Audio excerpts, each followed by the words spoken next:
I'm going to chair this session. My name is Yasuhiro Ootomo. My co-chair is.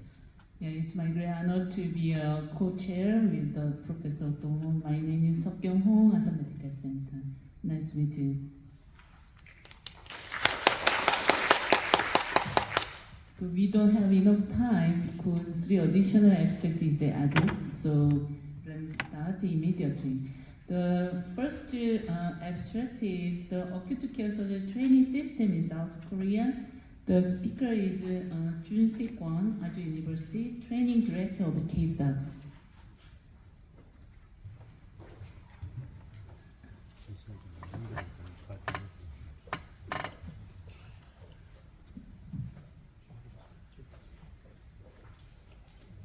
Minasamma, konnichiwa. I'm Dr. Kwon from Korean Society of Acute Care Surgery, and I'm also a trauma surgeon at the Ajou University Regional Trauma Center. First of all, it's truly an honor to be invited to the meeting of Japanese Society for Acute Care Surgery on behalf of KSACS. I would like to express my sincere appreciation.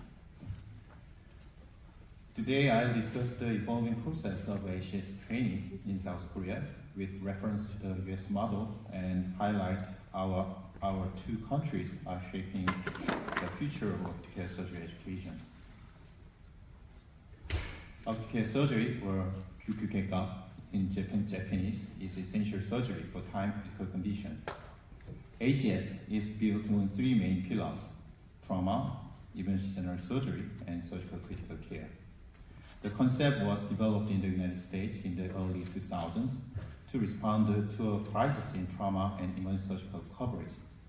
At that time, trauma surgeons had fewer operative cases, interest in trauma careers were declining, and other specialists were often unavailable for urgent cases after hours. The ACS model filled this gap by creating dedicated teams trained to provide 24/7 readiness for surgical emergencies. Whether it's a severe injury, internal bleeding, or acute abdominal emergency cases, ACS ensures immediate and specialized surgical care. Today, this model has spread globally, and I will share how South Korea has adopted and developed its own ACS training system. In Korea, the need for ACS was clear due to 3 problems. First, there was no national trauma or emergency general surgery cover system until the 2010s, and preventable mortality rate exceeded 30%. Second, specialization left coverage gaps as many surgeons avoided emergency calls. Third, very few trainees choose trauma or acute care surgery because of the heavy workload and poor lifestyle balance. To address this, Korea built a national trauma system starting in 2012. Today, 17 regional trauma centers provide 24/7 specialist coverage with trauma teams and helipad, etc. This system has significantly improved survival, and now that forms the backbone for acute care surgery implementation. So, how do you qualify surgeons for this demanding role? In Korea, surgeons complete a 2-year fellowship in trauma, emergency surgery, and critical care. These fields are now formally recognized as a subspecialty, giving ACS surgeons a clear professional identity. The training covers advanced trauma operations and intensive care management, ensuring competence both in the operating room and the ICU. Importantly, this training is conducted at trauma centers or major tertiary hospitals, where fellows gain experience with a high volume of complex cases. Through this pathway, we are developing a workforce of acute care surgeons ready to handle any emergency, any time. The foundation for emergency and critical care surgery began in 2009 with the creation of the Trauma and Emergency Surgery Research Group. In 2013, it was officially registered as the Korean Society for Acute Care Surgery under the Korean Surgical Society. By 2017, discussions started on developing an acute care surgery specialty curriculum. Finally, in 2022, subspecialty certification in emergency and critical care surgery was officially launched.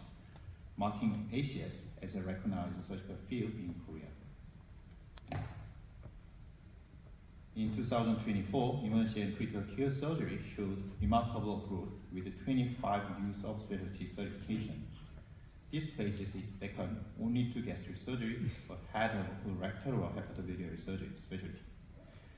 It demonstrates that the field is rapidly gaining recognition and now stands alongside long-established surgical subspecialties, highlighting the rising importance of acute care surgery in Korea.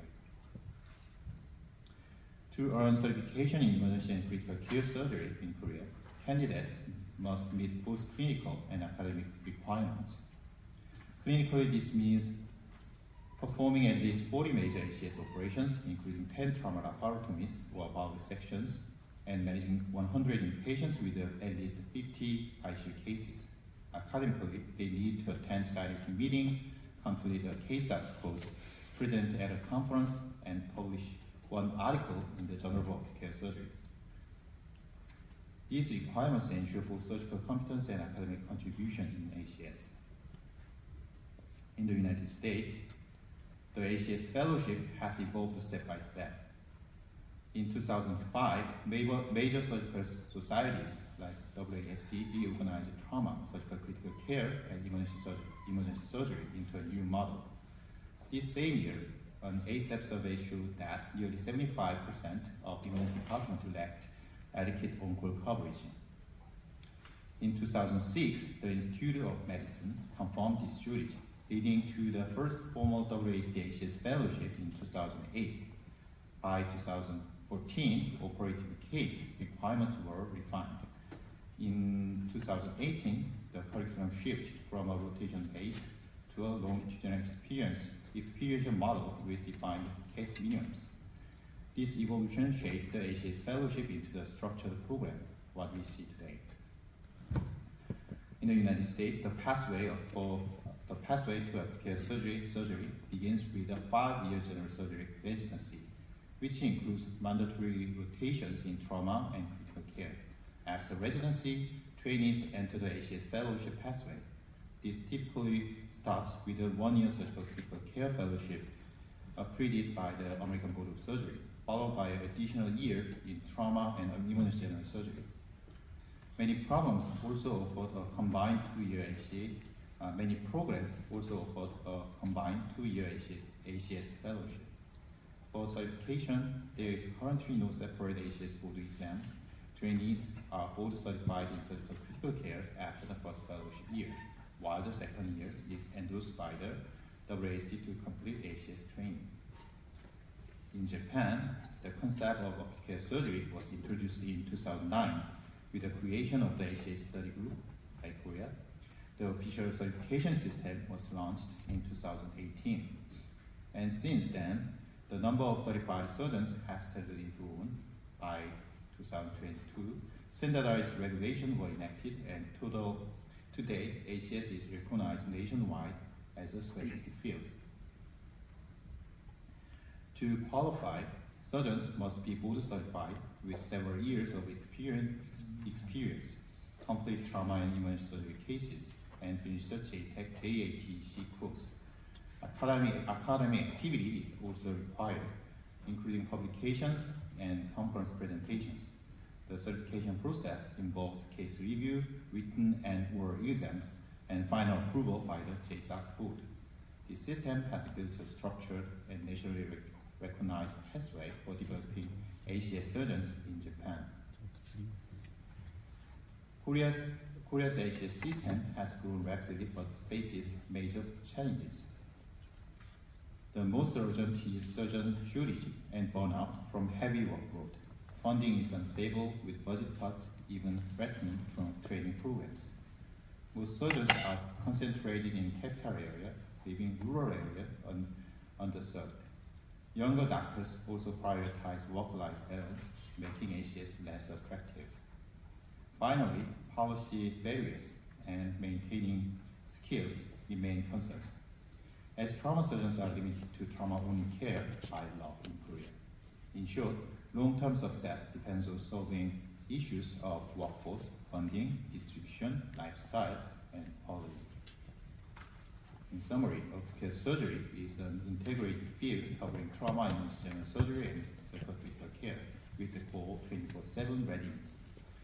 In Korea, its adoption was driven by high preventable death rate and gaps in immunity coverage.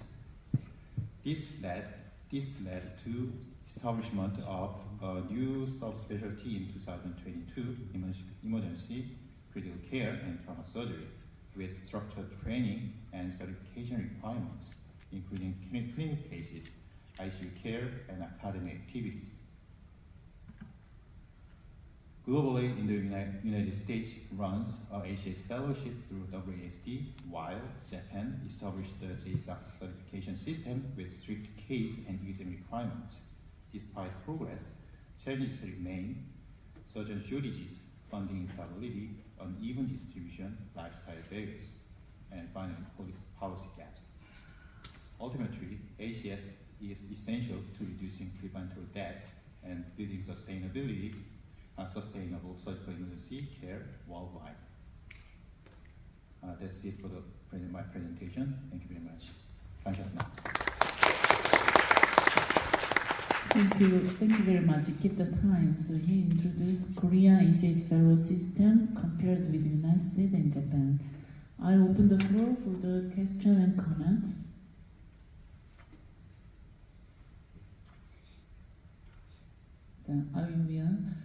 You compared the three countries of ACS fellow systems. You are the director of a training committee in Korean Society of Care Surgery. Then what's the key components in the training system?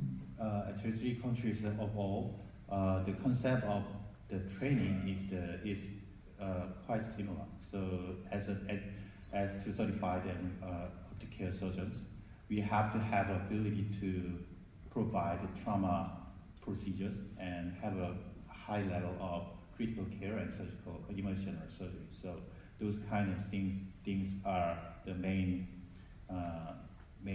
things to assess and provide a training system for our applicants. How you get the information about the Japanese acute care surgery training system? Because we don't have any English explanation so far.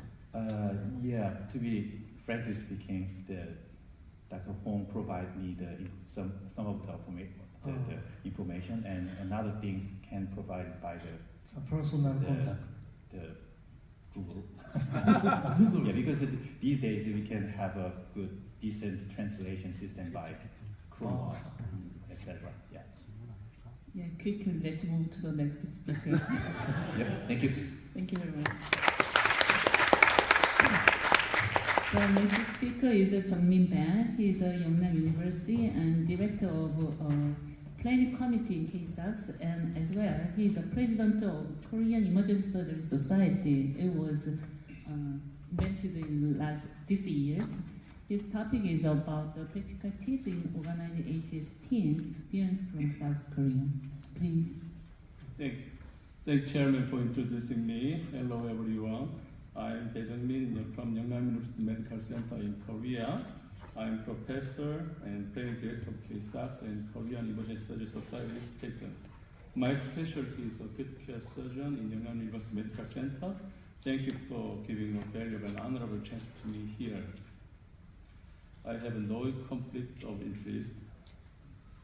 Introducing my city, Daegu shortly. Daegu is located in southern part of Korea. The size of Daegu city is similar to Yokohama. When I was questioned in AI, there is an international airport in Daegu. Daegu airport is within a 2 hours flight from any airport in Japan. If an international academic congress will be held in the future in Daegu, I would like to invite you everyone. こんにちは。韓国を開いたベジョンミンです。招待いただきありがとうございます。日本の救急ケアする発展を願っています。The acute care system's advantage has been proven in numerous papers. Furthermore, in early 2025, Hong Suk-kyung and the president of KSACS and several KSACS colleagues published a valuable paper on the ACS system through a multi-center study. This study also demonstrates numerous advantages of the ACS system. This study will be presented by Hak Jae in next issue after my presentation.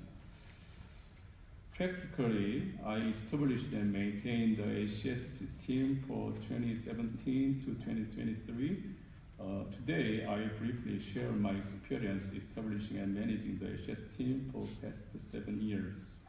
Our team was responsible for critical care, emergency care and surgery, and ACS trauma and some elective surgeries. Our team consists of 2 staffs and 3 special nurses and rotating monthly assigned resident and internship doctor. Our professors were on call almost 24 hours a day. We received external phone call through a hotline cell phone. We performed approximately 300 to 400 surgeries per year, and 90% were emergency surgeries. We had approximately 30 to 50 hospitalized patients per day. Of these, approximately 10 to 20 were critical inpatient in ICU. Our team's 24-hour schedule is structured like this slide. The morning and afternoon shifts are for 2 staff and monthly assigned residents. We manage inpatient and critical ill patients to respond to emergency room calls and perform planned surgery or emergency surgeries. At 6 p.m., we hand over care to the night duty resident. From 6 p.m., the ACS staffs are on the call at any time, either from home or the hospital. This process continued until the next early morning. This is the work schedule of weekdays. But additionally, the weekend or holiday shifts are similar to night shift manner. This system successfully maintained the ACS team for nearly 7 years. We treated numerous patients and served as a significant ACS role in the southern region of Korea. However, this system's weak point is that it absolutely relies on 2 passionate ACS staff in my hospital, just to call hours a few men. Therefore, further efforts are needed to maintain the ACS team's stability and sustainability. Therefore, my interest naturally turned to thinking about the system for sustaining the ACS team. In Korea, while there are many hospitals within 1,000 beds similar to our hospital, and there are also many smaller hospitals within around 800, 700, 600, or around the more smaller 200 to 300 beds. And these hospitals exhibit diverse characteristics such as focusing on internal medicine or surgical procedure and neurosurgical procedure and or chronic disease and so on. Therefore, I began to consider proper and tailored ACS teams or ACS care manner for these diverse hospitals.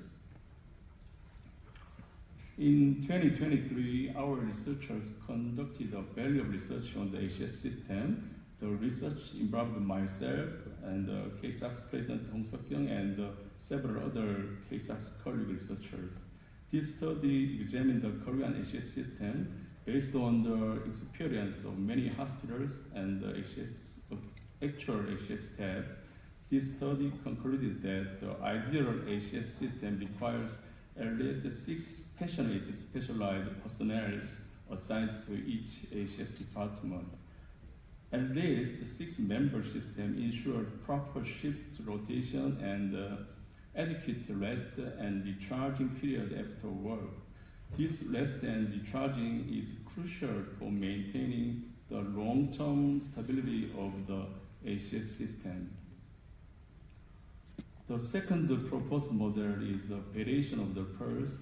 It consists of 3 assigned ACS specialists and plus 3 or more surgeons responsible for rotating duties.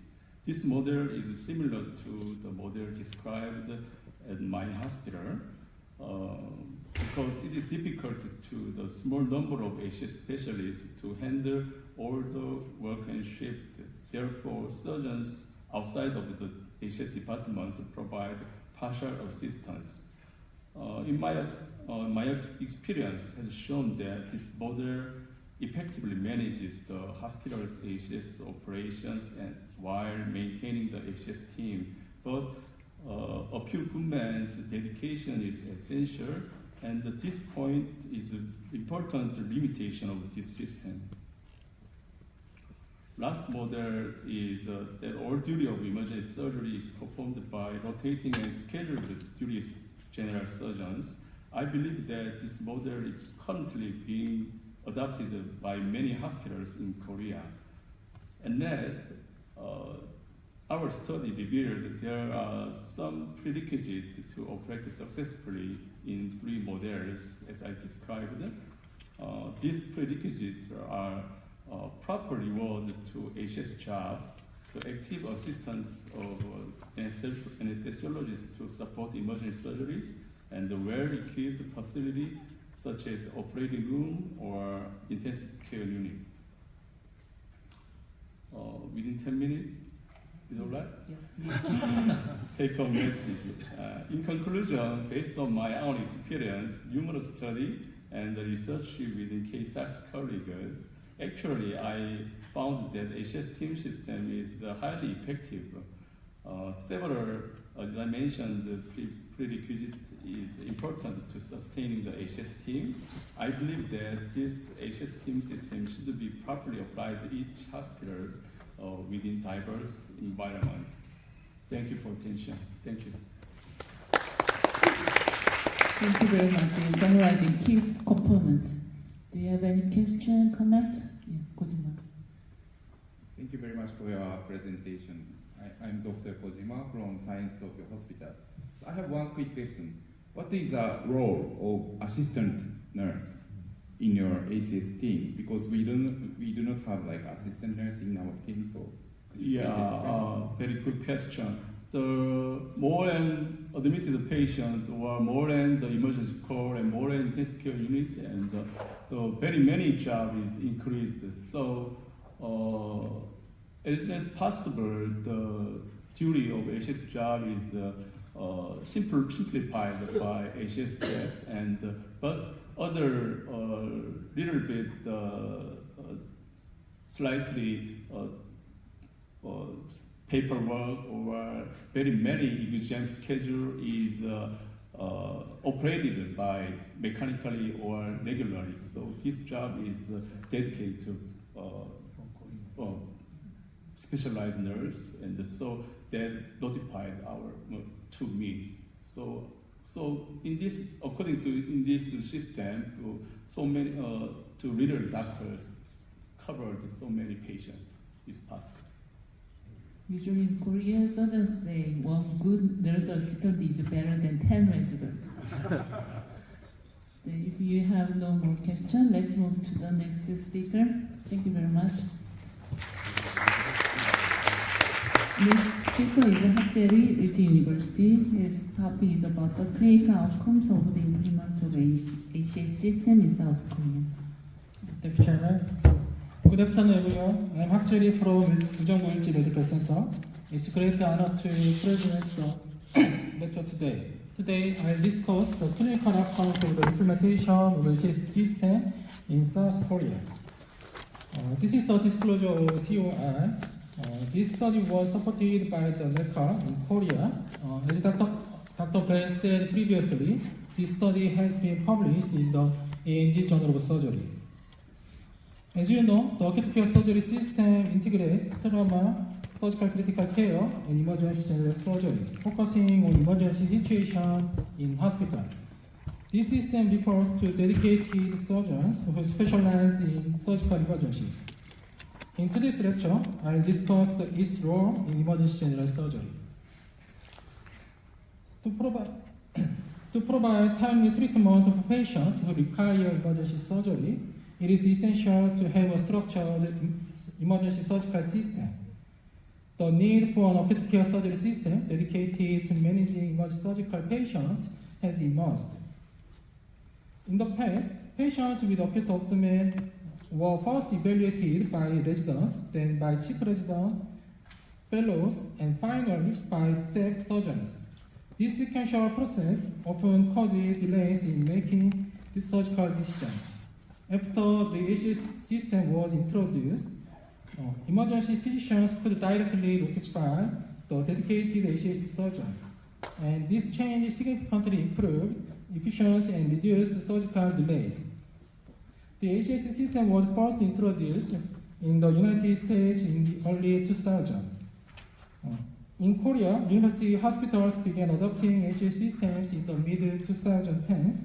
This study includes 3 pioneering hospitals in Korea: Asan Medical Center, Samsung Medical Center, and Yeungnam University Hospital. The 3 hospitals had different team structures, ranging from 2 to 5 dedicated ACS surgeons with variable surgical volumes. However, none of the hospitals had operating rooms exclusively reserved for emergency surgery. The objective of this study was to compare the clinical outcomes before and after ACS implementation. This was a retrospective observational cohort study. To enhance validity, we performed propensity score matching. We included adult patients aged 18 years or older who presented to the emergency department with acute abdomen and underwent emergency general surgery immediately. We excluded patients younger than 18 years, patients admitted under non-surgical departments such as internal medicine, patients with delayed surgery after conservative management, and patients who underwent vascular wall transplant surgery. The primary outcome of this study was the time from ER admission to the start of emergency general surgery. The secondary outcomes included the time from ER admission to the decision for surgery, the length of stay in the ICU and the hospital, readmission rate within 30 days, reoperation rate, and complication rate according to the Clavient in the classification. We also measured in hospital mortality too.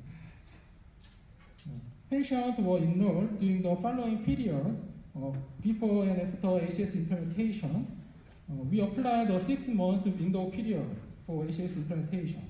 Asan Medical Center, 2.5 years before and after implementation. Samsung Medical Center and Yeungnam University Hospital, 1.5 years before and after implementation. A total of 2,146 patients were included. After the implementation of ACS, patients tended to be older, and more patients had non-malignant disease. However, the severity of illness, such as Charlson Comorbidity Index and emergency surgery acuity score, was similar between the 2 groups. Acute appendicitis accounted for approximately 28% and 26% in both groups. Before ACS was introduced, most emergency surgeries were performed by subspecialty teams, but after the system was introduced, the majority of emergency surgeries were performed directly by the ACS team. After propensity score matching, groups were well balanced for demographics, comorbidity, and severity scores. The causes of the surgery were also adjusted. Primary outcome, the time from ER admission to the surgery decreased by approximately 70 minutes in the post-ACS period. This reduction was mainly due to the shorter time from ER admission to the decision for surgery. After the introduction of ACS, more surgeries were performed on weekends. The complication rate was significantly lower in the post-ACS period. Although the mortality rate appeared slightly higher after ACS implementation, this difference was not statistically significant. The loss regression analysis showed that malignancy, sepsis, Apache-2 score, and ESAS score were significant risk factors for severe complications. Importantly, surgeries performed by ACS surgeons were associated with reduced severe complications. The implementation of the ACS system can lead to faster surgical decision making and prompt execution of emergency surgery, which is crucial for patient outcomes. The study demonstrates that the ACS system effectively reduces post-operative complications. The presence of dedicated ACS teams, especially on weekends, contributes to a more even distribution of surgical workload, enhancing overall efficiency and patient care. However, the absence of an emergency operating room may have contributed to the lack of change in the mortality rates. We suggest that having dedicated operating room facilities could significantly reduce surgical waiting times and affect clinical outcomes. There are some limitations in the study. First, although we applied province score matching, the retrospective study design has its inherent limitation. Second, patients who underwent surgery after conservative management were excluded, which may have introduced selection bias. Third, the cases were mixed. Relatively less serious conditions such as cholecystitis and appendicitis accounted for approximately 30% of all cases. Finally, the ACS system varied across the hospitals with differences in the number of dedicated surgeons and duty schedules, so further research is needed in the future. In conclusion, the implementation of the ACS system enabled faster surgical decision-making and earlier emergency operations, which improved patient outcomes. The system is expected to reduce the workload of elective surgical department, potentially improving surgeons' quality of life. Thank you for your attention. Is there any other questions and comments in the floor? Yeah, thank you very much. Then, for the time limitation, I will move to the next speaker. From the next presentation.